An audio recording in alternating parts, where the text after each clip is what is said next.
చారుకేశ చారుకేశ అంత సిద్ధమేనా? అన్నీ సిద్ధం గురుగారు.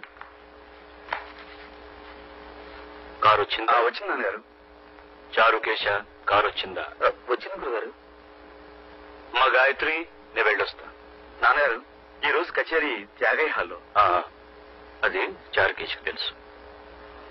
చారుకేశ ఇది కారులో పెట్టు. సరే గురుగారు. అంటే నేను కచేరీకి రావట్లేదా నాన్న? నీకెందుకు నాన్న ఆశ్రమ? నీకు చాలా పనులున్నాయి. చాలా మంది ఏడుస్తున్న వాళ్ళు చూస్తున్న వాళ్ళు ఉన్నారు. వాళ్ళందరికీ ఊడిగా చేయడం నీ ధర్మం. అదంతా చాలనట్టు నీకు ఈ శ్రమ కూడా ఇవ్వడం నాకు ఇష్టం లేదు నాన్న. చారుకేశ గురుగారు. తమ్మురా ఇంకా కారులో పెట్టలేదా? ఇదిగో తీసుకెళ్తున్నాను గురుగారు. అంటే నా స్థానంలో చారుకేశ్వరు ఉంటాడా? అదెలా ఉంటాడురా? చారుకేశ నా కొడుకు కాదే. నా సంగీతాన్ని అనుసరించి నా తరువాత కూడా దాన్ని బ్రతికించే విధేయుడు. నేను పోతే దినం పెట్టే హక్కు మాత్రం నీదే. అది చారుకేసి కాదు. నాన్న నీ సంగీతానికి వారసుని నేను కానా? అదెలా అవుతావురా? నువ్వు ప్రేమించే జీవకళల ముందు ఈ బెలహరి గణపతి శాస్త్రి సాధించింది ఏమీ లేదురా. నీ దృష్టిలో నా సంగీతమే నిర్జీవమైంది. అబ్బాయి నా ఉద్దేశం అది కాదు నాన్నగారు. నాన్నగారు మీరు సాధించిన ఘనతను కాదనేటంతటి మూర్ఖులు కాదు. క్షమించండి, టైం అయింది. మనం ఇక బయలుదేరదామా? అయ్యా చారుకేశ ఒక్క నిమిషం. నాన్నగారు మీ పట్ల మీ సంగీతం పట్ల నాకున్న గౌరవం మీకు తెలీదు. అమ్మ పాడిన జోలపాట కన్నా ముందు మీ సుప్రభాత గీతం విన్నాను. మొట్టమొదటి సంగీతం విన్నదే మీ నోటమ్మట. నాన్నగారు ఇప్పటికీ మీరు తిట్టినా అది సంగీతంలా వినిపిస్తుందో నా చెవులకి. నాన్న నేను మీ కొడుకు మాత్రమే కాదు, మీ శిష్యుణ్ణి, మీకు పెద్ద అభిమాని కూడా. ఇంతలా అభిమానించే ప్రఖ్యాత శాస్త్రీయ సంగీత చక్రవర్తి బెలహరి గణపతి శాస్త్రి గారు బయట ప్రపంచంతో సంబంధం లేకుండా సంగీత పంచంలో బందీ కావటమే నేను సహించలేకపోతున్నాను. అదే నన్ను బాధిస్తుంది కూడా. చెప్పరా? చెప్పు.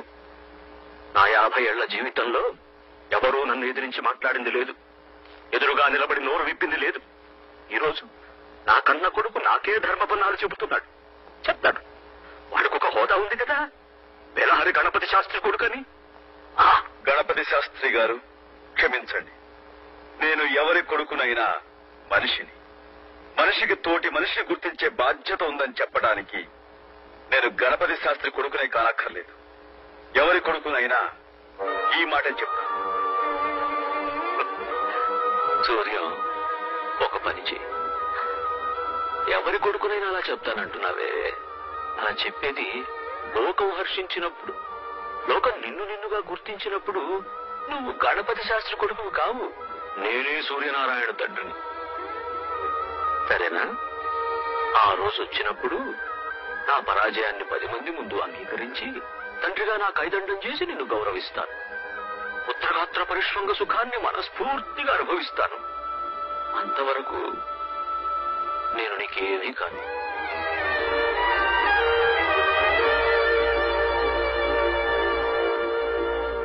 అమ్మా ఆకలి.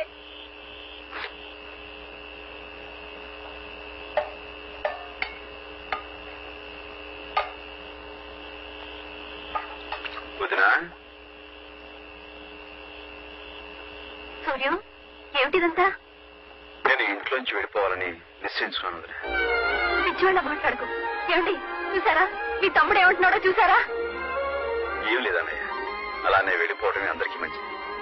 నాన్నగారు నన్ను అవమానించాడు, కోపంతో నేను వెళ్ళలేదు వదినా. మా దృక్పథాలు కలవనప్పుడు మేము వేరుగా ఉండటమే మంచిది. నా మూలంగా నాన్నగారికి మనశ్శాంతి, ఆరోగ్యం దెబ్బతినకూడదు. అది కాదు బాబు. దయచేసి నన్ను ఎవరూ ఆపడానికి ప్రయత్నించకండి. మీరు సంతోషంగా పంపితే నాకు అదే తృప్తిగా ఉంటుంది. నా వల్ల కాదు బాబు.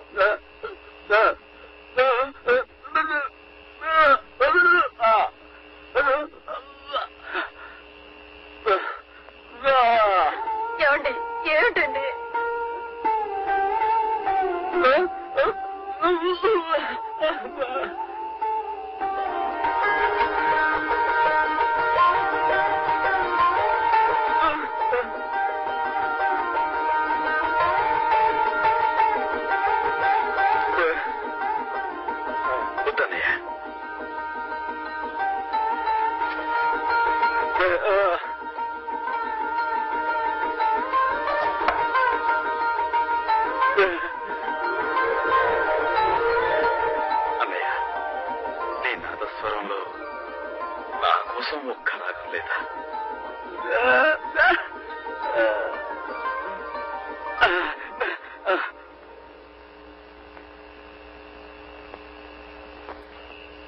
కూర్చొని రా. ఇది నా క్లయింట్ ఇల్లు. ఇక్కడ నువ్వు హాయిగా ఉండొచ్చు. దేనికయ్యా దిగులు పడతావు? మీ నాయన నయం నిన్ను పెంచి పెద్ద చేసి అలగొట్టాడు. మా నాయన నన్ను 8వ ఏట అలగొట్టాడు. ఏమైందిట? దానివల్ల జీవితంలో కష్ట సుఖాలు తెలుసుకోవడానికి నాకు అవకాశం దొరికింది. సూర్యం, చీకటి తర్వాత సూర్యోదయమే కదా. ఇది నా క్లయింట్ ఇల్లు అని చెప్పానే. వాళ్ళ అబ్బాయి వాళ్ళ నాన్నకి తెలియకుండా మందు కొట్టడానికి ఇంటికి వస్తుండేవాడు. ఇప్పుడు వాళ్ళ నాన్న ముందే తాగడం మొదలు పెట్టాడు. ఈ ఇంటికి పని లేకుండా పోయింది. ఇది నీ ఇల్లే అనుకో, సంతోషంగా ఉండు.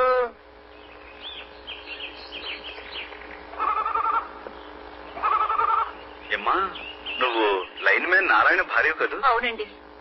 ఎలా ఉన్నావమ్మా? ఎలా ఉంటాం బాబు? ఆయన పోయాక ఎండు పొలలు ఎండాకులు ఏరుకుని ఎండిపోయిన బతుకులయ్యాయి మాయి. ఏమ్మా, డిపార్ట్మెంట్ నుంచి మీకు రావాల్సిన నష్టపరిహారం ఇచ్చేసారా? నష్టపరిహారమా? ఎలా ఇస్తారు బాబు? ఎందుకెవరు? డ్యూటీలో ఉండగా తాగి పడిపోయాడు కాబట్టి గవర్నమెంట్ వాళ్ళు మా పూచి లేదని చెప్పేశారు. నారాయణ తాగేవాడా? ఎవరు తాగరు బాబు ఈ ఊళ్ళో. అందరూ తాగుబోతు సచ్చినోళ్లే. పెళ్ళాం బిడ్డలు ఎంత నెత్తి నోరు మొత్తుకుని ఏడుస్తున్నా తాగుడుకు బలి కాని కాపరాలున్నాయా ఈ ఊళ్ళో? వాళ్ళకేం బాబు, ఖుషీగా తాగుతారు, కుటుక్కున పోతారు.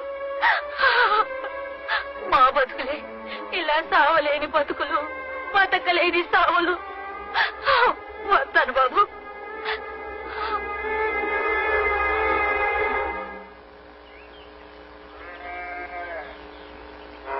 చూడు బాబు, కిష్టపల్లి ఇదే కదూ? ఇదేనండి. అమ్మా అమ్మా, అయ్యని నిప్పుల్లోంచి కాపాడారే, ఆయన వచ్చారు. కూర్చోండి కూర్చోండి.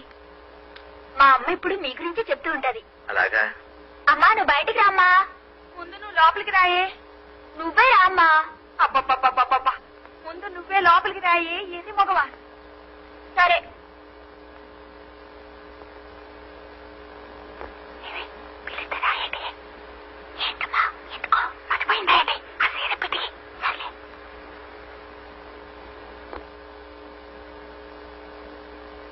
దండాలండి బాబు గారు. బాగున్నారా బాబు? గుర్తున్నాను అన్నమాట. అదేంటి బాబు, మా బతుకుల్ని నిలబెట్టిన భగవంతుణ్ణి ఎలా మర్చిపోతాం? అదే సరే, కిష్టప్ ఎక్కడా? ఆడిక్కడ ఎందుకుంటాడు బాబు గారు? కళ్ళు పాకల్లో తోలుతూ ఉంటాడు. కళ్ళు పాకలోనా?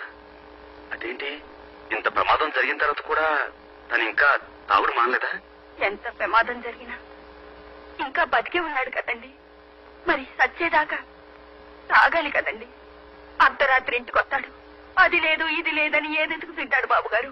ఇవ్వకపోతే మా అమ్మ వైపు సీరియసరండి. నన్ను బండ బూతు తింటానండి. కూలో నాలో చేసి నేను 4 డబ్బులు తెస్తానండి. నేను కూడండి మయమోహన్ పడేస్తానండి. నువ్వు ఊరుకోయే. అదేంటి, అమ్మాయి లోపలనే మాట్లాడుతుంది. రామ్మా, బయటిరా.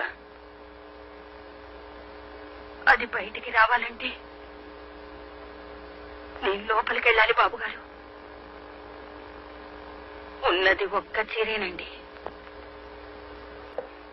అయ్యి బాబాయ్, పంతులు గారా, ఇదేంటండి బాబాయ్ ఇలాగొచ్చారు? లోకం అంతా తలకిందులైపోద్దండి. ఏంటి చిన్నబాబు గారా? రండి బాబు, రండి. మీ నాన్నగారితో గొడవ పెట్టుకున్నారన్న కదా బాబు. కరెక్ట్ గా రావాల్సిన చోటుకి వచ్చారు బాబు. మాలాంటి వాళ్ళు ఇక్కడ నుండి వెళ్ళి గొడవలు పెట్టుకుంటాం. తమరు లాంటి చదువుకున్నోళ్ళు గొడవలు పెట్టుకుని ఇక్కడికి వస్తారు కదా. అరే అప్పుగా అయ్యాడికి 200 మిల్లీగ్రాములు పూరా. ఏ క్లాస్? 200 మిల్లీలు తాగితే గొడవలు తగ్గిపోతాయంట. తాగి చూడండి బాబు, తర్వాత చెప్పండి కదా. నేను వచ్చింది తాగడం కోసం కాదు, మీ అందరి చేత తాగుడు మానిపించడం కోసం. మహాత్మా గాంధీ గారు వచ్చారా? చూడండి బాబు, గాంధీ గారికి 100 ఏళ్ళు నిండగానే ఇచ్చారు బాబు. ఏంట్రా నీతులు చెప్తున్నావు? ఏమయ్యా, నీ వ్యాపారం కోసం ఇంతమంది ఉసురు పోసుకుంటావా? న్యాయంగా ఉంటే నువ్వు చెప్తే మేము వ్యాపారం అది కదయ్యా, నేను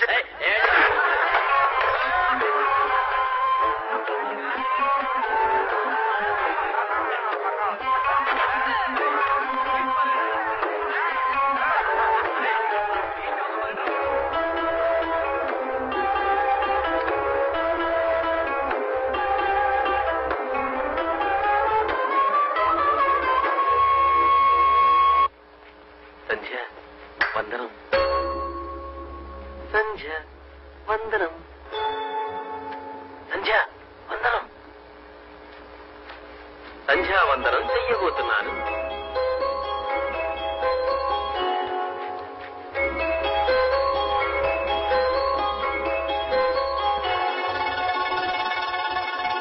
సంధ్య చాలా అందంగా ఉంది. గురుగారు గురుగారు అటు చూడండి గురుగారు, సంధ్య ఎంత అందంగా ఉందో.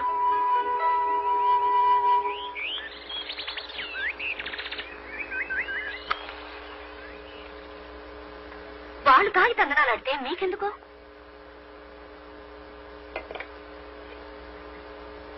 ఎంత కొట్టారు, ఎన్ని దెబ్బలు? మంచి చెప్తే కొట్టడానికి వాళ్ళకి చేతులు ఎలా వచ్చాయో. మంచి చెడు తెలిసే స్థితిలో వాళ్ళు ఉంటే వాళ్ళెందుకు తాగుబోతులవుతారు? అయితే మాత్రం పెద్ద బిలహరి గణపతి శాస్త్రి గారు కొడుకు కయ్యపాకులు చొరబడి దెబ్బలు తిని రావడానికి మీకు సిగ్గుగా లేదు? తిరిగి చావుగొట్టలేకపోయారా వాళ్ళని? నేను తాగిలేను కదా. నా భాషలో నేను మాట్లాడాను, వాళ్ళ భాషలో వాళ్ళు మాట్లాడారు. మాట్లాడిన వరకు సరే, కానీ బొత్తుగా నాటు భాషలో మాట్లాడారు సన్నాసులు. మరెప్పుడు వాళ్ళకి బుద్ధి చెప్పాలనుకోకుండా మీకు మంచి బుద్ధి చెప్పారు వాళ్ళు. వాళ్ళకు బుద్ధి వచ్చేంత వరకు నాకు బుద్ధి రాదుగా. అంటే ఇంకా వాళ్ళ చేత తాగుడు మాన్పించగలనని అనుకుంటున్నారా? ప్రయత్నిస్తాను. మళ్ళీ వాళ్ళు మిమ్మల్ని తంటే? తనులు తింటాను. మళ్ళీ నా ప్రయత్నం నేను చేస్తాను. మళ్ళీ మళ్ళీ చేస్తాను. ఈ ఊళ్ళో ఏ మూల ఏ చెడ్డ జరిగినా దానికి ప్రత్యక్షంగానూ పరోక్షంగానూ కారణం తాగుడేనని తెలుస్తుంది. అలాంటి తాగుడు నేను మానిపిస్తాను. నా ప్రాణాలు పోయినా సరే అదే నా లక్ష్యం, గమ్యం కూడా. మీ గమ్యం తర్వాత, కాపురం ఇప్పుడు.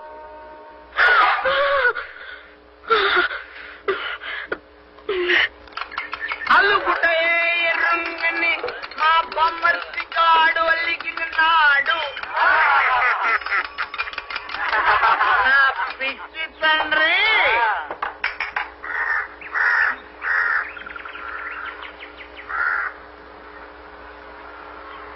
ఇచ్చిన బరువులు సాలేదా? మళ్ళీ వచ్చావు? అవును, మళ్ళీ వచ్చా.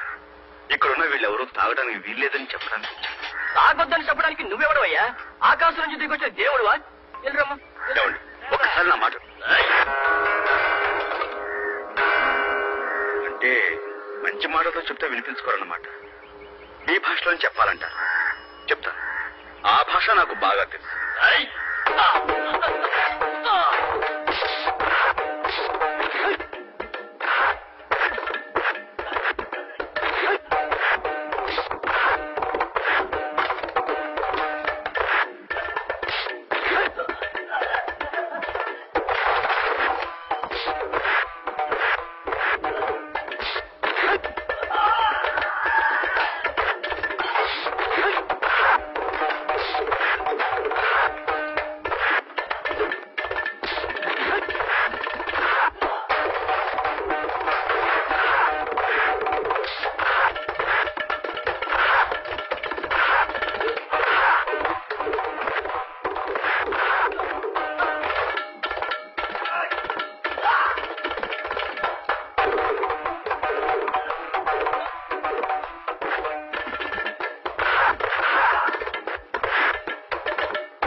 బాబు లేడు బాబు, దండం. అందరికీ ఇదే చెప్పడం. ఇక మీద ఎవడన్నా తాగాడంటే ఒళ్ళు కుళ్ళబొడి చెప్పాలంతే.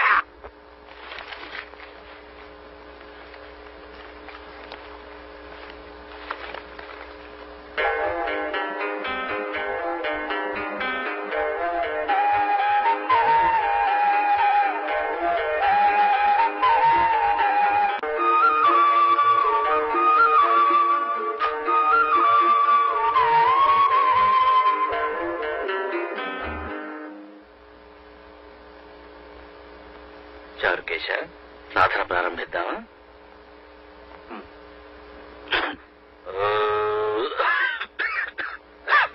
సంధ్య, కాస్త మంచినీళ్ళు తీసుకురామ్మా.